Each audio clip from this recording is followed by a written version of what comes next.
Hi hello ನಮಸ್ಕಾರ. ಕರ್ನಾಟಕ ಟಿವಿಯ prime time ನ್ಯೂಸ್ಗೆ ಸ್ವಾಗತ. ನಾನು ಸತೀಶ್ ಆಂಜಿನಪ್ಪ. ನನ್ನ ಜೊತೆ ಇದ್ದಾರೆ ಯೋಗೇಶ್ ಈಶ್ವರ್. ಇವತ್ತು ಸಾಕಷ್ಟು ಸುದ್ದಿ ಇದೆ ಇವರಿಗೆ. ಬೆಳಗ್ಗೆನೆ 8 ಗಂಟೆಯಿಂದ ಲೈವ್ ಮಾಡಿದ್ವಿ ಗುಜರಾತ್ ಎಲೆಕ್ಷನ್ ವಿಚಾರವಾಗಿ, ಪಾಲಿಕೆ ಚುನಾವಣೆಯಲ್ಲಿ ಯಾರು ಗೆದ್ದಿರು ಅಂತ. ಸೊ ಅದರ ರಿಸಲ್ಟ್ ಎಲ್ಲ ಇದೆ. ಸೊ 15 ವರ್ಷಗಳ ಬಿಜೆಪಿಯ ಆಳ್ವಿಕೆಗೆ ಆಪ್ ಕಡಿವಾಣವನ್ನು ಹಾಕಿದೆ. ಜೊತೆಗೆ ಕರ್ನಾಟಕದ ರಾಜಕಾರಣ, ನಾಳೆ ಗುಜರಾತ್ ಅಸೆಂಬ್ಲಿ ಎಲೆಕ್ಷನ್ ರಿಸಲ್ಟ್ ಇದೆ. ಸೊ ಹೀಗೆ ರಾಜಕಾರಣದ ಜೊತೆಗೆ ಕೆಲವೊಂದಿಷ್ಟು ಸಿನಿಮಾ ನ್ಯೂಸು, ಸ್ಪೋರ್ಟ್ಸ್ ನ್ಯೂಸ್ ಎಲ್ಲ ಇದೆ. ಸೊ ಎಲ್ಲವನ್ನು ನಿಮ್ಮ ಮುಂದೆ ಇಡುವಂಥ ಪ್ರಯತ್ನವನ್ನು ಮಾಡ್ತೀವಿ. ಈಗ ಮೊದಲಿಗೆ ಹೆಡ್ಲೈನ್ಸ್. ದೆಹಲಿ ಪಾಲಿಕೆ ವಶಕ್ಕೆ ಪಡೆದ ಆಮ್ ಆದ್ಮಿ ಪಕ್ಷ. 15 ವರ್ಷಗಳ ಬಿಜೆಪಿ ಆಳ್ವಿಕೆಗೆ ಆಪ್ ಕಡಿವಾಣ. ಮೋದಿ ಗೆಲುವಿನ ನಾಗಲೋಟಕ್ಕೆ ಕೇಜ್ರಿವಾಲ್ ಬ್ರೇಕ್. ಗುಜರಾತ್ ರಿಸಲ್ಟ್ಗೆ ಗಂಟೆಗಳಷ್ಟೇ ಬಾಕಿ. ಮೋದಿ ತವರೂರಲ್ಲೂ ಕಮಾಲ್ ಮಾಡುತ್ತಾ ಆಮ್ ಆದ್ಮಿ ಪಾರ್ಟಿ. ದೇಶದ ಚಿತ್ತ ಗುಜರಾತ್ ಫಲಿತಾಂಶದತ್ತ. ಹೈಕಮಾಂಡ್ ಯಾರ ಹೆಸರು ಹೇಳುತ್ತೋ ಅವರು ಸ್ಪರ್ಧಿಸ್ತಾರೆ. ನಾನೇ ಆಗ್ಬಹುದು, ನನ್ನ ಮಗನೇ ನಿಲ್ಲಬಹುದು. ಪುತ್ರನನ್ನ ಕಣಕ್ಕಿಳಿಸೋ ಬಗ್ಗೆ ಎಂಟಿಬಿ ಸುಳಿವು. ಬಳ್ಳಾರಿಗೆ ಹೋಗಂಗಿಲ್ಲ, ಬೆಂಗಳೂರಿಗೆ ಬರೋದ್ ಕಷ್ಟ. ಜನರ ಮಧ್ಯೆ ಇರೋಕೆ ಗಂಗಾವತಿಯಲ್ಲಿ ಮನೆ ಮಾಡಿದ್ದೇನೆ. ರಾಜಕೀಯ ರೀ ಎಂಟ್ರಿ ಬಗ್ಗೆ ಜನಾರ್ದನ್ ರೆಡ್ಡಿ ಕೊನೆಗೂ ಸುಳಿವು. ಕೆಜಿಎಫ್ ತಾತ ಕೃಷ್ಣರಾವ್ ನಿಧನ. ಚಿಕಿತ್ಸೆ ಫಲಕಾರಿಯಾಗದೆ ಆಸ್ಪತ್ರೆಯಲ್ಲಿ ಕೊನೆಯುಸಿರು. ನಾಳೆ ಬೆಳಿಗ್ಗೆ ಅಂತ್ಯ ಸಂಸ್ಕಾರ.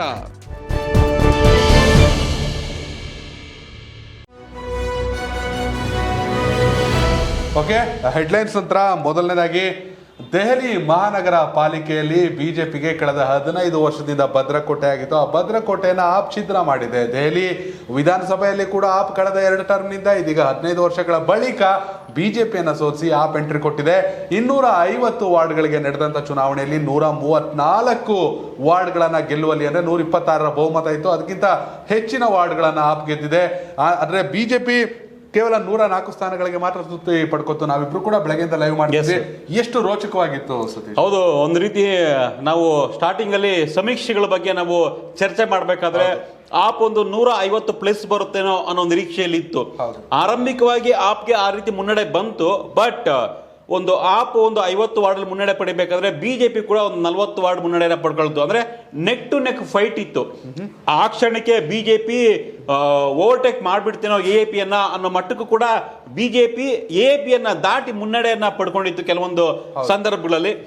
250 ವಾರ್ಡ್ಸ್ ಏನಿದೆ, 250 ವಾರ್ಡಲ್ಲಿ ಬಿಜೆಪಿ ಕೂಡ 118ರವರೆಗೂ ಬಂದಿತ್ತು, 120ರವರೆಗೂ ಮುನ್ನಡೆಯನ್ನ ಕಾಯ್ದುಕೊಂಡಿತ್ತು. ಅದೇ ವೇಳೆ ಆಪ್ ಕೂಡ 115, 114ಕ್ಕೆ ಬಂದಿತ್ತು. ಒಂದು ಅರ್ಧ ಗಂಟೆ ಎಪಿಯನ್ನ ದಾಟಿ ಬಿಜೆಪಿ ಮುನ್ನಡೆಯನ್ನ ಪಡ್ಕೊಂಡಿತ್ತು. ಏನೋ ಚಮತ್ಕಾರ ಆಗಬಹುದು, ಮೋದಿ ಮ್ಯಾಜಿಕ್ ಇಲ್ಲಿ ವರ್ಕೌಟ್ ಆಗುತ್ತೇನೋ, 15 ವರ್ಷಗಳ ಬಿಜೆಪಿ ಆಳ್ವಿಕೆ ಮತ್ತೆ 5 ವರ್ಷ ಮುಂದುವರಿಯುತ್ತೇನೋ ಅನ್ನೋ ಒಂದು ಚರ್ಚೆನ ನಾವು ಮಾಡಿದ್ವಿ. ಜೊತೆಗೆ ಆಪ್ 126 ಏನ್ ಬೇಕು ಮ್ಯಾಜಿಕ್ ನಂಬರ್, 250ರಲ್ಲಿ 126 ಮ್ಯಾಜಿಕ್ ನಂಬರ್ ಬೇಕು. ಆ ಮ್ಯಾಜಿಕ್ ನಂಬರ್ ಪಡ್ಕೊಂಡ್ರು ಕೂಡ ಈ ಬಿಜೆಪಿ ಬಹುಶಃ ಆಪರೇಷನ್ ಕಮಲವನ್ನ ಮಾಡಬಹುದೇನೋ, ಆ ರೀತಿಯ ಚಾನ್ಸಸ್ ಕೂಡ ಇದೆ. ಮಹಾರಾಷ್ಟ್ರ, ಕರ್ನಾಟಕ, ಗೋವಾ ಈ ಎಲ್ಲ ರಾಜ್ಯಗಳಲ್ಲಿ ಸಾಕಷ್ಟು ಆಪರೇಷನ್ ಕಮಲವನ್ನ ಮಾಡಿ ಬಿಜೆಪಿ ಅಧಿಕಾರದಲ್ಲಿದೆ. ಆ ಒಂದು ಚಾನ್ಸ್ ಕೂಡ ಇದೆಯೇನೋ ಅನ್ನೋ ಒಂದು ಮಟ್ಟಕ್ಕೆ ನಾವೆಲ್ಲ ಬೆಳಗ್ಗೆ ಅನ್ಕೊಂಡಿದ್ವಿ. ಬಟ್ ಫೈನಲ್ ರಿಸಲ್ಟ್ ಎಪಿಗೆ 134 ಬಂದಿದೆ. ಅಂದ್ರೆ ಬಹುಮತಕ್ಕಿಂತ ಒಂದು 9 ನಂಬರ್ 8 ನಂಬರ್ ಜಾಸ್ತಿಯನ್ನ ಪಡ್ಕೊಂಡಿದ್ದಾರೆ. ಈಗ ಸದ್ಯಕ್ಕೆ ಆಪರೇಷನ್ ಕಮಲದ ಚಾನ್ಸಸ್ ಇಲ್ಲ ಸದ್ಯಕ್ಕೆ. ಬಿಜೆಪಿ 104 ಇದೆ. ಅವ್ರಿಗಿನ್ನೂ 22 ನಂಬರ್ಸ್ ಬೇಕು ಅವರು ಆಳ್ವಿಕೆಯನ್ನ ಮಾಡ್ಬೇಕಾದ್ರೆ. ಆ ಚಾನ್ಸ್ ಇಲ್ಲದೆ ಹೋಗಬಹುದು. ಜನರ ತೀರ್ಪಿಗೆ ತಲೆಬಾಗಲೇಬೇಕಾಗುತ್ತೆ ಬಿಜೆಪಿ ಈ ಒಂದು ನಿಟ್ಟಿನಲ್ಲಿ. ಯಾಕೆ ಮಾತಾಡ್ತಿದೀವಿ ಅಂದ್ರೆ ದೆಹಲಿಯಲ್ಲಿ ಆಡಳಿತ ಬೇರೆ ಬೇರೆ ರೀತಿಯಲ್ಲಿ ನಡೆಯುತ್ತೆ. ರಾಜ್ಯ ಸರ್ಕಾರ ಒಂದು, ಕಾರ್ಪೊರೇಷನ್ ಒಂದು, ಕೇಂದ್ರ ಸರ್ಕಾರದ ಕಂಟೋನ್ಮೆಂಟ್ ಝೋನ್ ಒಂದು, ಈ ತರ ಇರುತ್ತೆ. ಸೊ ಈ ಒಂದು ಮಹಾನಗರ ಪಾಲಿಕೆ ವ್ಯಾಪ್ತಿಯನ್ನ ಬಿಜೆಪಿ ಏನಾದ್ರು ಈ ಬಾರಿ ಗೆದ್ದಿದ್ರೆ ಆ ಬಿಜೆಪಿ ಮಹಾನಗರ ಅಂದ್ರೆ ದೆಹಲಿಯ ಮಹಾನಗರ ಪಾಲಿಕೆಗೆ ನಾವು ಅನುದಾನವನ್ನ ಕೇಂದ್ರ ಸರ್ಕಾರದಿಂದ ಕೊಡ್ತೀವಿ ಅನ್ನೋ ಒಂದು ಕ್ಯಾಂಪೇನ್ ಅನ್ನ ಬಿಜೆಪಿ ಮುಂದಿಟ್ಟಿತ್ತು. ಅಲ್ಲಿನ ಬಿಜೆಪಿ ಸಚಿವರಾಗಿರ್ಬೋದು, ಕೆಲವೊಂದಿಷ್ಟು ಈ ಹಿಂದಿನ ಮೇಯರ್ಗಳಾಗಿರ್ಬೋದು, ಎಲ್ಲರೂ ಕೂಡ ಒಂದು ಅಜೆಂಡಾ ಮಾಡಿದ್ರು. ದೆಹಲಿಯ ಪಾಲಿಕೆ ಚುನಾವಣೆಯನ್ನ ಬಿಜೆಪಿ ಗೆದ್ರೆ ದೆಹಲಿ ಪಾಲಿಕೆಗೆ ನೇರವಾಗಿ ಕೇಂದ್ರ ಸರ್ಕಾರದ ಅನುದಾನ ಸಿಗುತ್ತೆ. ಹೌದು, ಅಂದ್ರೆ ಅಲ್ಲೂ ಕೂಡ ಇಲ್ಲಿ ದೆಹಲಿಯ ಸಿಎಂ ಕೇಜ್ರಿವಾಲ್ನ ಡಮ್ಮಿ ಮಾಡಕ್ ನೋಡಿದ್ರು ಬಿಜೆಪಿ. ಅದಕ್ಕೆ ದೆಹಲಿಯ ಜನತೆ ಅವಕಾಶ ಕೊಡ್ಲೇ ಇಲ್ಲ. ಸ್ಪಷ್ಟ ಬಹುಮತವನ್ನ ಕೊಟ್ಟಿದ್ದಾರೆ 134. ಹಾಗಾಗಿ ಆಪ್ ಬಿಜೆಪಿಯ 15 ವರ್ಷಗಳ ಆಳ್ವಿಕೆಗೆ ಕಡಿವಾಣ ಹಾಕಿದೆ. ಮೋದಿಯ ನಾಗಾಲೋಟಕ್ಕೆ ಕೇಜ್ರಿವಾಲ್ ಒಂದು ರೀತಿ ಬ್ರೇಕ್ ಹಾಕಿದ್ದಾರೆ. ಒಂದ್ ರೀತಿ ಹೊಸ ಬದಲಾವಣೆ ಅಂತ ಹೇಳ್ಬೋದು. 8 ವರ್ಷಗಳಿಂದ ದೆಹಲಿಯಲ್ಲಿ ಆಪ್ ಸರ್ಕಾರ ಏನ್ ಬಂದಾಗ ಎಲ್ಲರೂ ಕೂಡ ಒಂದು ನಿಬ್ಬೆರಗಾಗಿ ನೋಡಿದ್ರು, ಓ ಈ ತರ ಒಂದು ಮ್ಯಾಜಿಕ್ ಆಗಬಹುದಾ ಅಂತ. ಅದೇ ರೀತಿಯಾಗಿ ಈಗ ಪಾಲಿಕೆಯಲ್ಲಿ ಕೂಡ ಬದಲಾವಣೆಯ ಪರ್ವ ಬಂದಿದೆ. ನಿರೀಕ್ಷಿತ ಅಂತ ಎಲ್ಲರೂ ಅನ್ಕೊಳ್ತಾ ಇದ್ದಾರೆ, ಬಟ್ ಆ ನಿರೀಕ್ಷಿತ ಅನ್ನೋ ಒಂದು ಕಾಮೆಂಟ್ ಹಿಂದೆ ಸಾಕಷ್ಟು ಶ್ರಮ ಇದೆ. ಯಾಕಂದ್ರೆ ಬಿಜೆಪಿ ಪಕ್ಷವನ್ನ ಕೇಂದ್ರ ಸರ್ಕಾರವನ್ನ ಮೋದಿ ಅವರ ಪ್ಲಾನ್ ಅನ್ನ ಅಷ್ಟು ಈಸಿಯಾಗಿ ಯಾರು ಕೂಡ ತಳ್ಳಾಕೋ ತರ ಇಲ್ಲ. ಯಾವುದು ಅಸಾಧ್ಯ ಅಲ್ಲ ಅನ್ನೋ ಟೈಮಲ್ಲಿ ಎಸ್ ಇದು ಸಾಧ್ಯ, ನಮ್ಮ ಕೈಯಲ್ಲಿ ಆಗುತ್ತೆ ಅಂತ AAP ತೋರಿಸಿದೆ ಅಂತ ಹೇಳ್ಬೋದು. ಮತ್ತೆ ಇನ್ನೊಂದು ಪ್ರಮುಖ ಅಂದ್ರೆ ಫಲಿತಾಂಶದಲ್ಲಿ ಸುಲ್ತಾನ್ಪುರಿ ಮಟ್ರಾ ಎ ವಾರ್ಡ್ನಿಂದ ಆಪ್ ಅಭ್ಯರ್ಥಿಯಾಗಿ ಸ್ಪರ್ಧಿಸಿದಂತ ಟ್ರಾನ್ಸ್ಜೆಂಡರ್ ಕೂಡ ಗೆಲುವನ್ನ ದಾಖಲಿಸಿದ್ದಾರೆ. ಇದೇ ಮೊದಲನೇ ಬಾರಿಗೆ ದೆಹಲಿ ಕಾರ್ಪೊರೇಷನ್ ಎಲೆಕ್ಷನ್ ಅಲ್ಲಿ. ಆದ್ರೆ ಆಪ್ ಅಭ್ಯರ್ಥಿಗಳ ಆಯ್ಕೆ ಎಷ್ಟು ವಿಶಿಷ್ಟವಾಗಿದೆ ಮತ್ತು ಜನ ಅದನ್ನ ಹೇಗೆ ಒಪ್ಕೊಂಡಿದ್ದಾರೆ ಡೆಲ್ಲಿ ಅನ್ನೋದಕ್ಕೆ ಉದಾಹರಣೆ. ಇನ್ನ ಮುಂದಿನ ಸುದ್ದಿ, ಎಸ್ ನೆಕ್ಸ್ಟ್ ನ್ಯೂಸ್.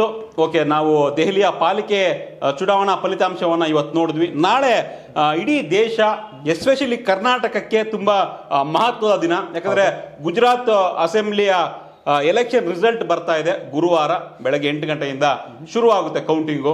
ಸೊ 182 ವಿಧಾನಸಭಾ ಕ್ಷೇತ್ರ ಏನಿತ್ತು ಗುಜರಾತ್ನಲ್ಲಿ, ಯಾರು ಗೆಲ್ತಾರೆ, 92 ಸ್ಥಾನವನ್ನು ಯಾರು ಪಡ್ಕೊಳ್ತಾರೆ ಅನ್ನೋದು ಇಂಪಾರ್ಟೆಂಟು.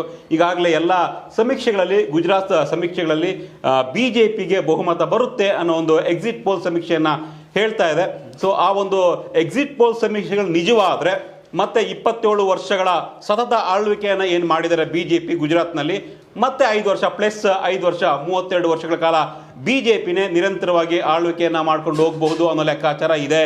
ಆದ್ರೆ ಸೊ ಇಷ್ಟು ವರ್ಷ ಆದ್ರೂ ಕೂಡ 27 ವರ್ಷಗಳ ಬಿಜೆಪಿ ಆಳ್ವಿಕೆಯಲ್ಲಿ ಇದ್ರೂ ಕೂಡ ಆಡಳಿತ ವಿರೋಧಿ ಅಲೆ ಇಲ್ವಾ ಅನ್ನೋ ಒಂದು ಪ್ರಶ್ನೆ ಕಾಡ್ತಾ ಇದೆ. ಕಾಂಗ್ರೆಸ್ ಇಲ್ಲಿ ಯುದ್ಧಕ್ಕೆ ಹೋಗೋ ಮುನ್ನವೇ ಸೋಲನ್ನು ಒಪ್ಕೊಂಡಿತ್ತು. ನಾವು ಬೆಳಗ್ಗೆ ಕೂಡ ಈ ವಿಚಾರವಾಗಿ ಮಾತನಾಡಿದ್ವಿ. ರಾಹುಲ್ ಗಾಂಧಿ ಪ್ರಚಾರ ಮಾಡಿಲ್ಲ, ದಿಗ್ವಿಜಯ್ ಸಿಂಗ್ ಹೋಗಿಲ್ಲ, ಕಾಂಗ್ರೆಸ್ನ ಘಟಾನುಘಟಿ ನಾಯಕರು ಯಾರು ಕೂಡ ಗುಜರಾತ್ ಕಡೆ ತಲೆ ತಿರುಗಿ ನೋಡ್ಲೇ ಇಲ್ಲ, ಆ ಕಡೆ ತಲೆ ಹಾಕೊಂಡು ಮಲಗಲೂ ಇಲ್ಲ. ಅವರು ಎಲ್ಲರೂ ಕೂಡ ಭಾರತ್ ಜೋಡೋ ಯಾತ್ರೆಯಲ್ಲಿ ಬ್ಯುಸಿ ಆಗಿದ್ರು. ಮತ್ತೊಂದು ಕಡೆ ಹಿಮಾಚಲ್ ಪ್ರದೇಶ ಎಲೆಕ್ಷನ್ ಕೂಡ ರಿಸಲ್ಟ್ ಬರ್ತಾ ಇದೆ, ಅಲ್ಲೂ ಕೂಡ ಕಾಂಗ್ರೆಸ್ಗೆ ಗೆಲ್ಲುವಂತ ಚಾನ್ಸಸ್ ತುಂಬಾನೇ ಇತ್ತು. ಎಕ್ಸಿಟ್ ಪೋಲ್ಸ್ ಕೂಡ ಕಾಂಗ್ರೆಸ್ ಪರವಾಗಿ ಕೆಲವೊಂದಿಷ್ಟು ಸಮೀಕ್ಷೆಗಳು ಕೊಟ್ಟಿದ್ದಾವೆ ಬರಬಹುದು ಅಂತ. ನೆಕ್ ಟು ನೆಕ್ ಫೈಟ್ ಇದೆ ಹಿಮಾಚಲ್ ಪ್ರದೇಶದಲ್ಲಿ ಕಾಂಗ್ರೆಸ್ ವರ್ಸಸ್ ಬಿಜೆಪಿ.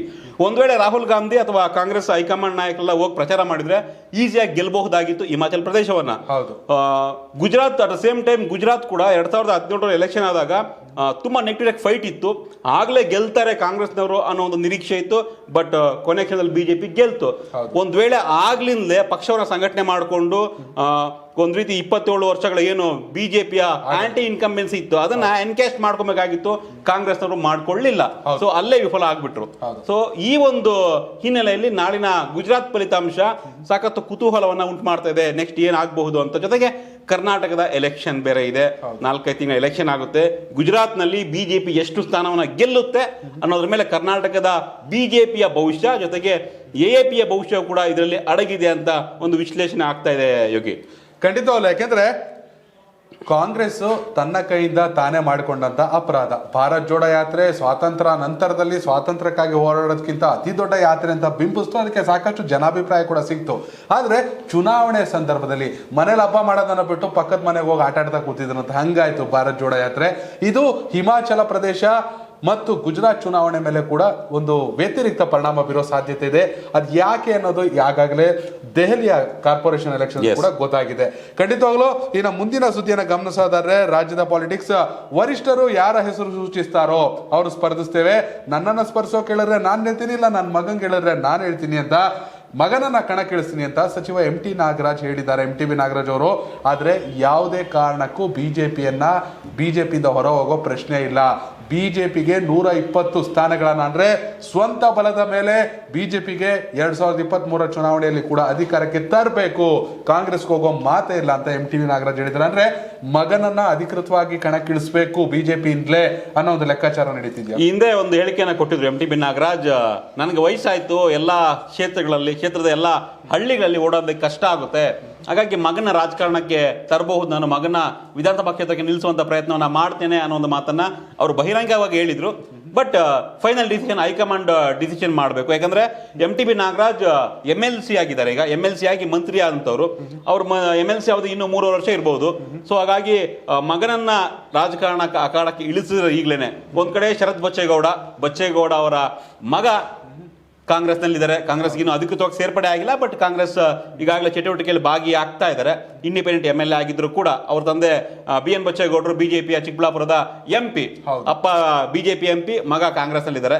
ಸೊ ಅಲ್ಲಿ MTB ನಾಗರಾಜ್ ಬಿಜೆಪಿ ಸರ್ಕಾರದಲ್ಲಿ ಸಚಿವರಾಗಿದ್ದಾರೆ, MLC ಆಗಿದ್ದಾರೆ. ಅವ್ರ ಮಗ ನಿತೀಶ್ ಪುರುಷೋತ್ತಮ್ ಅವರನ್ನ ಹೊಸಕೋಟೆ ವಿಧಾನಸಭಾ ಕ್ಷೇತ್ರಕ್ಕೆ ನಿಲ್ಲಿಸಬೇಕು ಅನ್ನೋದು ಅವರ ಕೂಗು. ಯಾಕಂದ್ರೆ ಅವರೇ ಹೇಳಿದ್ರು, ನಂಗೆ ಸಾಕಾಗಿದೆ, ವಯಸ್ಸಾಗಿದೆ, ಎಲ್ಲ ಕಡೆ ಓಡಾಡಕ್ಕಾಗಲ್ಲ, ಸ್ವಲ್ಪ ಆರೋಗ್ಯದ ಗಮನ ಕೊಡೋಣ ಅಂತ.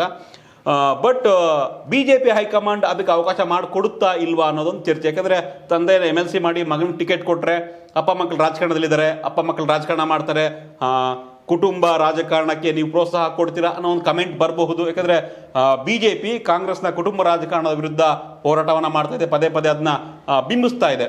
ಸೊ ಮತ್ತೊಂದು ಕಡೆ ಈ ಒಂದು ಎಲೆಕ್ಷನ್ ಅಲ್ಲಿ MTB ನಾಗರಾಜ್ ತಮ್ಮ ಮಗನನ್ನ ನಿಲ್ಲಿಸಿದ್ರೆ ಅದು ಗೆಲ್ತಾರ ಸೋಲ್ತಾರೋ ಸೆಕೆಂಡ್ರಿ, ಬಟ್ ಮಗನ ರಾಜಕೀಯ ಭವಿಷ್ಯಕ್ಕೆ ತುಂಬಾ ಅಡಿಗಲ್ಲಾದಂತೆ ಆಗುತ್ತೆ. ತಾನು MLC ಆಗಿ ಇದ್ದೇ ಇರ್ತೀನಿ ಹೇಗಿದ್ರು, ಮಗ ಗೆದ್ರು ಸೋದ್ರು ಅವ್ರಿಗೆ ಇರಬಲ್ಲ ಇನ್ನು 3-4 ವರ್ಷ ಅನ್ನೋದು ಅವರ ಒಂದು ಥಿಂಕಿಂಗು. ಸೊ ಏನ್ ಬೇಕಾದ್ರೂ ಆಗಬಹುದು. ಸೊ ಮಗನ್ ಕೊಡ್ಲಿಲ್ಲ ಅಂದ್ರೆ ಇವ್ರು ನಿಂತ್ಕೊಳ್ತಾರೆ, ಪ್ರತಿಷ್ಠೆ ಇದೆ. ಯಾಕಂದ್ರೆ 2018ರಲ್ಲಿ ಕಾಂಗ್ರೆಸ್ನಿಂದ ಗೆದ್ದಿದ್ರು, MLA ಆಗಿದ್ರು, ಮಿನಿಸ್ಟರ್ ಕೂಡ ಆಗಿದ್ರು ಕಾಂಗ್ರೆಸ್ ಸರ್ಕಾರದಲ್ಲಿ. ಬಟ್ ಆಪರೇಷನ್ ಕಮಲಕ್ಕೆ ಒಳಗಾಗಿ ಮತ್ತೆ ಹೊಸಕೋಟೆಯ ಬೈ ಎಲೆಕ್ಷನ್ ನಲ್ಲಿ ಸೋತ್ರು, ಬಿಜೆಪಿಯ ಅಭ್ಯರ್ಥಿಯಾಗಿ ಸೋತ್ರು. ಆ ನೋವು ಅವ್ರಿಗಿದೆ. ನನ್ನನ್ನು ಯಾಕೆ ಸೋಲ್ಸಿದ್ರಿ ಅಂತ ಮೊನ್ನಷ್ಟೇ ಇತ್ತೀಚೆಗಷ್ಟೇ ಹೇಳಿದ್ರು, ನಾನು ಹೊಸಕೋಟೆಗೆ ಏನು ಮಾಡಿಲ್ಲ, ನನ್ನನ್ನು ಯಾಕೆ ಸೋಲ್ಸಿದ್ರು ನನಗೆ ಕೊರಗಿದೆ, ಆ ಸೋತ ಕ್ಷೇತ್ರದಲ್ಲಿ ಗೆಲ್ಲಬೇಕು ಅನ್ನೋದು ಹಠ MTBಗೆ ಇದ್ದೇ ಇದೆ. ಮಗ ಟಿಕೆಟ್ ಕೊಟ್ರೆ ಮಗನ್ನ ನಿಲ್ಲಿಸಿ ಗೆಲ್ಲಲೇಬೇಕು ಅನ್ನೋ ಒಂದು ಹೋರಾಟವನ್ನ ಮಾಡ್ತಾರೆ. ಅವ್ರಿಗೆ ಟಿಕೆಟ್ ಕೊಟ್ರೆ ಖಂಡಿತವಾಗ್ಲೂ ಕೂಡ ಅವ್ರು ಹೋರಾಟ ಮಾಡ್ತಾರೆ. ನೋಡೋಣ ಯಾರಿಗೆ ಟಿಕೆಟ್ ಕೊಡುತ್ತೆ ಅನ್ನೋದನ್ನ. ಎಸ್, ಮುಂದಿನ ಸುದ್ದಿ, ಜನಾರ್ದನ್ ರೆಡ್ಡಿ ಮುಹೂರ್ತ ಫಿಕ್ಸ್ ಮಾಡಿದ್ದಾರೆ. ಹೌದು ವೀಕ್ಷಕರೇ, ಸಾಕಷ್ಟು ಚರ್ಚೆ ಆಗ್ತಿದೆ. ಮೊನ್ನೆ ಹನುಮ ಮಾಲಾಧಾರಣೆ ಮಾಡಿದ ಬಳಿಕ ಜನಾರ್ದನ್ ರೆಡ್ಡಿ ಕಲ್ಯಾಣ ಕರ್ನಾಟಕ ಅನ್ನೋ ಪ್ರಾದೇಶಿಕ ಪಕ್ಷವನ್ನ ಕಟ್ತಾರೆ ಅನ್ನೋ ಚರ್ಚೆ ನಡೀತಾ ಇದೆ. ಅದು ಬಿಜೆಪಿಗೆ ಪೂರಕವಾಗೋ ಅಥವಾ ಅವ್ರನ್ನ ಬಿಜೆಪಿಗೆ ಸೆಳಿಬೇಕೋ, ಹೀಗೆ ಸಾಕಷ್ಟು ಚರ್ಚೆ ನಡೀತಿರೋ ಸಂದರ್ಭದಲ್ಲಿ ರಾಜಕೀಯದ ಬಗ್ಗೆ ಮೊದಲ ಬಾರಿಗೆ ಬಾಯ್ಬಿಟ್ಟಿದ್ದಾರೆ. ಇದೇ ತಿಂಗಳು 18ನೇ ತಾರೀಕು ಅಥವಾ 18ನೇ ತಾರೀಕಿನ ನಂತರ ನನ್ನ ರಾಜಕೀಯ ನಡೆಯನ್ನ ತಿಳಿಸ್ತೀನಿ ಅಂತ. ಮತ್ತೊಂದು ಕಡೆ ಅಂದ್ರೆ ಎಲ್ಲವನ್ನ ರೆಡಿ ಮಾಡ್ಕೋತಿದ್ದಾರೆ ಜನಾರ್ದನ್ ರೆಡ್ಡಿ. ಮತ್ತೊಂದು ಕಡೆ ಶ್ರೀರಾಮುಲು ಮತ್ತು ಜನಾರ್ದನ್ ರೆಡ್ಡಿ ಒಂದೇ ನಾಣ್ಯದ 2 ಮುಖದಂತಿದ್ದವರು ಇದೀಗ ಮನಸ್ತಾಪ ಮಾಡ್ಕೊಂಡಿದ್ದಾರೆ. ಸಾಕಷ್ಟು ಚರ್ಚೆ ನಡೀತಿತ್ತು. ಆದ್ರೆ ಏಕಾಏಕಿ ಗದಗಕ್ಕೆ ಹೋಗಿ ಗದಗದಲ್ಲಿ ಶ್ರೀರಾಮುಲು ಮನೆಗೆ ಭೇಟಿ ಕೊಟ್ಟು ಬಂದಿದ್ದಾರೆ. ಈ ಮೂಲಕ ಗೊಂದಲಗಳಿಗೆ ತೆರೆ ಎಳೆದಿದ್ದಾರೆ.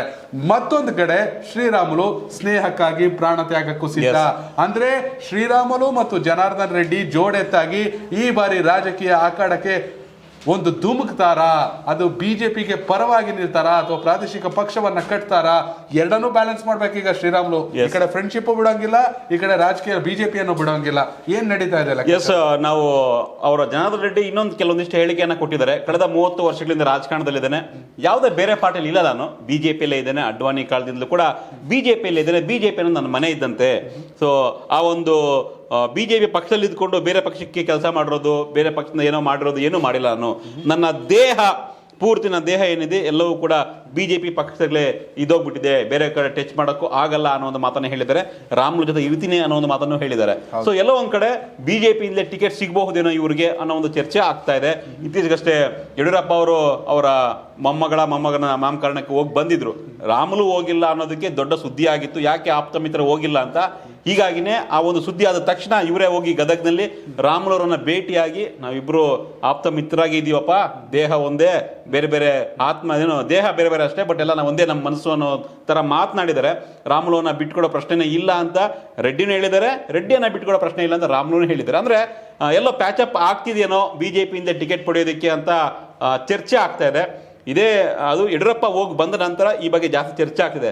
ಒಂದ್ ಕಡೆ ನೀವು ಆಗ್ಲೇ ಹೇಳಿದೆ, ಕಲ್ಯಾಣ ಕರ್ನಾಟಕ ಪಕ್ಷವನ್ನ ಕಟ್ಟಿದ್ರೆ ಹೇಗಿರುತ್ತೆ ಅಂತ. ಈ ಶಾರ್ಟ್ ಪೀರಿಯಡ್ ಅಲ್ಲಿ ಪಕ್ಷವನ್ನ ಕಟ್ಟಿ ಅದನ್ನ ಅದು ಬಿಜೆಪಿಗೆ ಡ್ಯಾಮೇಜ್ ಮಾಡುತ್ತೋ ಕಾಂಗ್ರೆಸ್ ಡ್ಯಾಮೇಜ್ ಮಾಡುತ್ತೋ ಹೇಳಕ್ಕಾಗಲ್ಲ. ಯಾಕಂದ್ರೆ ಬಳ್ಳಾರಿ ಅಥವಾ ಕಲ್ಯಾಣ ಕರ್ನಾಟಕದ 41 ಕ್ಷೇತ್ರ ಇದೆ. ಆ 41 ಕ್ಷೇತ್ರದಲ್ಲಿ 7 ಜಿಲ್ಲೆ, 41 ಕ್ಷೇತ್ರ ಇದೆ. ಆ 41 ಕ್ಷೇತ್ರದಲ್ಲಿ ಕಲ್ಯಾಣ ಕರ್ನಾಟಕದಲ್ಲಿ ರೆಡ್ಡಿ ಅವರ ಇರ್ಬೋದು, ಬಟ್ ಜನಾರ್ದನ್ ರೆಡ್ಡಿ ರಾಜಕಾರಣ ಮಾಡಿರೋದು ಬಿಜೆಪಿ ಪಕ್ಷದಿಂದಲೇ ಮಾತ್ರ. ಸೊ ಅದು ಬಿಜೆಪಿಗೆ ಹೊಡೆತ ಆಗ್ಬೋದು, ಎಲ್ಲರೂ ನಿರೀಕ್ಷೆ ಮಾಡ್ತಾರೆ ಕಾಂಗ್ರೆಸ್ಗೆ ಹೊಡೆತ ಕೊಡ್ಬೋದು ರೆಡ್ಡಿ ಅವ್ರ ಪಾರ್ಟಿ ಮಾಡಿದ್ರೆ ಅಂತ. ಬಟ್ ಅದು ಇನ್ಸೈಡ್ ನಾವು ನೋಡಿದಾಗ, ಒಳ ಹೋಗಿ ಚರ್ಚೆ ಮಾಡಿದಾಗ ಅದೆಲ್ಲ ಒಂದ್ ಕಡೆ ಬಿಜೆಪಿಗೆ ಮೈನಸ್ ಆಗ್ಬೋದು. ಹಾಗಾಗಿ ಬಿಜೆಪಿಗರು ಯಡಿಯೂರಪ್ಪ ಮತ್ತೆ ಶ್ರೀರಾಮುಲು ಅದಕ್ಕೆ ಅವಕಾಶ ಮಾಡಿಕೊಡದೇ ಇರಬಹುದು. ಅವರೇನು ಗಂಗಾವತಿ ಕ್ಷೇತ್ರದಿಂದ ಟಿಕೆಟ್ ಕೇಳಿದಂತ ಕಾಣಿಸ್ತಾ ಇದೆ. ಅಲ್ಲಿ ಸಿಟ್ಟಿಂಗ್ ಬಿಜೆಪಿ MLA ಇದ್ದಾರೆ, ಅವ್ರಿಗೆ ತಪ್ಪಿಸಿ ಇವ್ರಿಗೆ ಕಪ್ಪ ಕೊಡೋದು ಅನ್ನೋ ಒಂದು ಚರ್ಚೆ ಕೂಡ ಆಗ್ತಾ ಇದೆ. ಸೊ ಗಂಗಾವತಿ ಈಗಾಗಲೇ ಮನೆ ಮಾಡಿದ್ದಾರೆ, ಸೊ ಅಲ್ಲಿಂದ ಟಿಕೆಟ್ ಕೇಳ್ತಿದ್ದಾರೆ. ನೋಡೋಣ ಬಿಜೆಪಿ ಹೈಕಮಾಂಡ್ ನಿರ್ಧಾರ ಏನಾಗುತ್ತೆ ಅಂತಿಮವಾಗಿ. ಸೊ ಬಿಜೆಪಿಯಿಂದ ಸ್ಪರ್ಧೆ ಮಾಡ್ತಾರ, ರಾಮುಲು ಜೊತೆಗಿನ ಸ್ನೇಹ ಮುಂದುವರಿಯುತ್ತಾ, ಯಡಿಯೂರಪ್ಪ ಅವರ ಈ ಒಂದು ಭೇಟಿ ಅವ್ರಿಗೆ ಟಿಕೆಟ್ ಕೊಡ್ಸೋದಕ್ಕೆ ಸಹಾಯ ಆಗುತ್ತಾ ಅನ್ನೋದನ್ನ ವೆಯ್ಟ್ ಮಾಡೋಣ.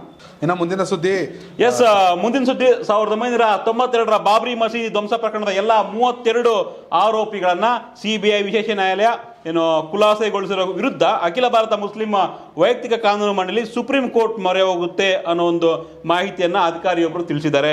ಸೊ ಅಂದ್ರೆ ಬಾಬ್ರಿ ಮಸೀದಿಯಲ್ಲಿ ಈಗ ಧ್ವಂಸ ಪ್ರಕರಣದಲ್ಲಿ ಎಲ್ಲರೂ ಖುಲಾಸೆ ಆಗಿದ್ರು, ಅದರ ವಿರುದ್ಧ ಮತ್ತೆ ಕೋರ್ಟ್ಗೆ ಹೋಗೋದಕ್ಕೆ ಈಗ ಅಧಿಕಾರಿಯೊಬ್ಬರು ನಿರ್ಧಾರ ಮಾಡ್ತಾ ಇದ್ದಾರೆ. CBI ನ್ಯಾಯಾಲಯವು 2020ರ ಸೆಪ್ಟೆಂಬರ್ 30ರಂದು ಮಾಜಿ ಉಪ ಪ್ರಧಾನಿ LK ಅಡ್ವಾಣಿ ಸೇರಿದಂತೆ 32 ಆರೋಪಿಗಳನ್ನ ಖುಲಾಸೆಗೊಳಿಸಿತು. ನಂತರ ಇಬ್ಬರು ಅಯೋಧ್ಯೆ ನಿವಾಸಿಗಳಾದ ಮಹಬೂಬ್ ಮತ್ತೆ ಸೈಯದ್ ಅಲ್ಲಾಕ್ ಅವರು ಅಲಹಾಬಾದ್ ಹೈಕೋರ್ಟ್ಗೆ ಪರಿಷ್ಕರಣೆ ಅರ್ಜಿಯನ್ನು ಸಲ್ಲಿಸಿದ್ರು. ಹೈಕೋರ್ಟ್ನ ದ್ವಿಸದಸ್ಯ ಪೀಠ ಈ ವರ್ಷ ನವೆಂಬರ್ 9ರಂದು ಪರಿಷ್ಕರಣೆ ಅರ್ಜಿಯನ್ನು ತಿರಸ್ಕರಿಸಿತ್ತು. ಸೊ ಮೇಲ್ಮನೆದಾರರು ಪ್ರಕರಣದ ಸಂತ್ರಸ್ತರಲ್ಲದ ಕಾರಣ ತೀರ್ಪನ್ನು ಪ್ರಶ್ನೋದಕ್ಕೆ ಯಾವುದೇ ಅಧಿಕಾರ ಇಲ್ಲ ಅಂತ ಕೋರ್ಟ್ ಹೇಳಿತ್ತು. ಹೀಗಾಗಿ ಈ ಒಂದು ಪ್ರಕರಣದಲ್ಲಿ ಯಾರೆಲ್ಲ ಭಾಗಿಯಾಗಿದ್ರು ಅಥವಾ ನಿರ್ದೋಷಿಗಳ ವಿರುದ್ಧ ಸುಪ್ರೀಂ ಕೋರ್ಟ್ ಮೊರೆ ಹೋಗೋದಕ್ಕೆ ಆ ಮಂಡಳಿನೇ ನಿರ್ಧಾರ ಮಾಡ್ತಾ ಇದೆ ಅಂತೆ. ಇನ್ನೂ ಅಫಿಷಿಯಲ್ ಆಗಿ ಆಗಿಲ್ಲ, ಅವರೊಂದು ಹೇಳಿಕೆಯನ್ನು ಕೊಟ್ಟಿದ್ದಾರೆ. ನೋಡೋಣ, ಇದೇನು ಇತ್ಯರ್ಥ ಆಗ್ಬಿಟ್ಟಿದೆ ಈಗಾಗಲೇ. ಯಾಕಂದರೆ ಬಾಬ್ರಿ ಮಸೀದಿ ಅಯೋಧ್ಯೆ ವಿಚಾರವಾಗಿ ಆ ಮಂಡಳಿಗೆ ಏನು ಜಮೀನು ಕೊಡಬೇಕು ಅಯೋಧ್ಯೆ ಪ್ರದೇಶದಲ್ಲಿ ಈಗಾಗಲೇ ಜಮೀನು ಕೂಡ ಕೊಟ್ಟಾಗಿದೆ. ಅಲ್ಲೂ ಕೂಡ ಮಸೀದಿಯನ್ನು ಕಟ್ಟೋದಕ್ಕೆ ಅವಕಾಶನ ಕೊಟ್ಟಿದ್ದಾರೆ. ಹಾಗಾಗಿ ಸುಪ್ರೀಂ ಕೋರ್ಟ್ ಮತ್ತು ಇದೆಲ್ಲ ಪ್ರಕರಣ ಇತ್ಯರ್ಥ ಆಗಿರೋದ್ರಿಂದ ಮೇಲ್ಮನವಿ ಹೋದ್ರು ಈಗಾಗಲೇ ಒಂದ್ಸಲ ತಿರಸ್ಕಾರವನ್ನು ಮಾಡಿದ್ದಾರೆ ಅರ್ಜಿಯನ್ನು. ಸೊ ಬಹುಶಃ ಅದೇ ಕಂಟಿನ್ಯೂ ಆಗ್ಬೋದು. ನೋಡೋಣ ಬಾಬ್ರಿ ಮಸೀದಿ ವಿಚಾರವಾಗಿ ಏನು ಡೆವಲಪ್ಮೆಂಟ್ ಆಗುತ್ತೆ ಅಂತ. ವೀಕ್ಷಕರೇ, ನಾವು ಮುಂದಿನ ಸುದ್ದಿಯನ್ನ ನೋಡೋದಾದ್ರೆ, ಏನೊಂದು ಬೆಳಗಾವಿ ಗಡಿಯಲ್ಲಿ ಕರ್ನಾಟಕ ಮತ್ತು ಮಹಾರಾಷ್ಟ್ರ ಟ್ರಕ್ ಬಸ್ಗಳ ಮೇಲೆ ನಡೆದ ಕಲ್ಲು ತೂರಾಟ ಕುರಿತು ಕೇಂದ್ರ ಗೃಹ ಸಚಿವ ಅಮಿತ್ ಶಾ ಅವರಿಗೆ ಮಾಹಿತಿ ನೀಡುವುದಾಗಿ ಮಹಾರಾಷ್ಟ್ರದ ಉಪಮುಖ್ಯಮಂತ್ರಿ ದೇವೇಂದ್ರ ಫಡ್ನವೀಸ್ ಹೇಳಿದ್ದಾರೆ.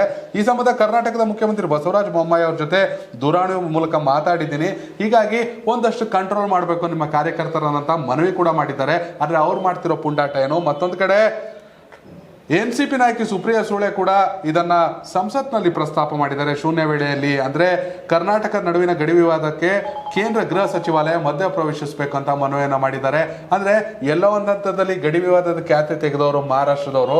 ಇದೀಗ ಅಂದ್ರೆ ಮಹಾರಾಷ್ಟ್ರದಲ್ಲಿ ಕೂಡ ಬಿಜೆಪಿ, ಕರ್ನಾಟಕದಲ್ಲಿ ಕೂಡ ಬಿಜೆಪಿ. ಫಡ್ನವೀಸ್ ಫೋನ್ ಮಾಡ್ಬಿಟ್ಟು ಇಲ್ಲ ನಿಮ್ಮ ಕಾರ್ಯಕರ್ತರನ್ನ ಒಂದಷ್ಟು ಕಟ್ಟಾಕಿ ಅನ್ನೋ ರಿಕ್ವೆಸ್ಟ್ ಮಾಡ್ತಿದಾರಾ ಅಥವಾ ಧಮಕಿ ಹಾಕ್ತಿದಾರಾ? ಏನಿದು ಸತೀಶ್?